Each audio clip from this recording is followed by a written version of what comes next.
Hello! This week's been a significant week in English history because it's marked the anniversary on Monday of the Battle of Hastings, an event which was the beginning of the Norman Conquest of England, the significance of which was felt for centuries to come. And today I hope you're hungry about learning about the Norman Conquest because I'm going to be talking about some books to help guide you through that process.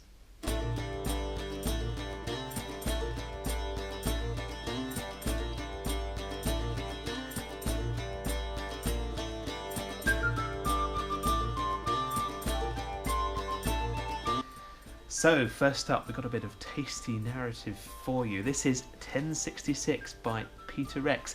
Particularly good if you like stories, because it's written in such a way that it really tells the story. But it does more than that. It very much goes into detail into the primary sources, looking at particularly the Anglo-Saxon point of view. So, have a look at this if you like stories and you like Anglo-Saxons. If you want a bit of an overview though, you're a bit more of a thematic type of person, this book is very good, Ruling England by Richard Huscroft. This deals with each section of the Norman Conquest on a far bigger chronological scale. It divides it up quite neatly into different decades and years, and it goes through and talks about how England was governed before and after the conquest, things like the impact of the church. It talks about the relationship between the church and the monarchy. It talks about English society, and it does so in a very concise and, I can even say, easily digestible way. But I think you want to hear more of the Anglo-Saxon side of the story, don't you? Well, you're in luck, because Frank Barlow, eminent professor of the Norman Conquest, has written a book focused on the family of the king who fell at the Battle of Hastings. This was the family of Harold Godwinson, and this book, The Godwins, charts the rise and fall of his family, culminating of course in 1066 when Harold was killed with the arrow in his eye, perhaps, or perhaps he was killed in a different way. You'll have to read the book and find out. It's so good, I've even got a post-it note in it. But I hear you say you want more detail. Well, you're in luck too, because Frank Barlow hasn't stopped there with the Godwins. He's composed a whole account of the feudal system of Norman England. Now this book's really, really good because it goes into lots of nitty-gritty detail about the feudal system in England, about the relationships between the king and his vassals, the lords and the barons in after the Norman Conquest. It also talks a bit about the structure of society in Anglo-Saxon England as well. So if you're after detailed examples, I suggest you pick up this book.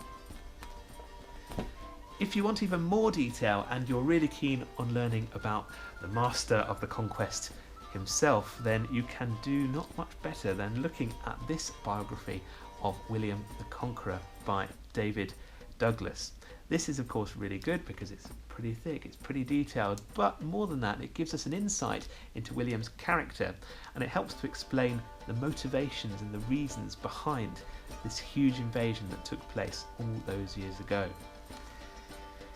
Now, if all of those books don't sound appealing to you before and you're a type of person that likes the big daddies of history, then we can go back even further than when these books were printed to this account of the Norman Conquest. Now, this is reasonably challenging for a student at GCSE and A-level. I'd say it's at the top end there, and it's quite outdated now, but this account was seminal in its day.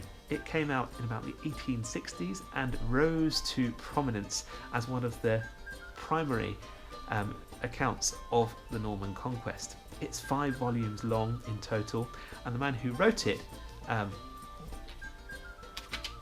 let's have a look, Edward Freeman, just getting his first name right, started at the reign of King Egbert in the Anglo-Saxon times and charted the Anglo-Saxons all the way through to the Norman Conquest, and then his account reaches its kind of climax in the year 1066. So this is fantastic for detail.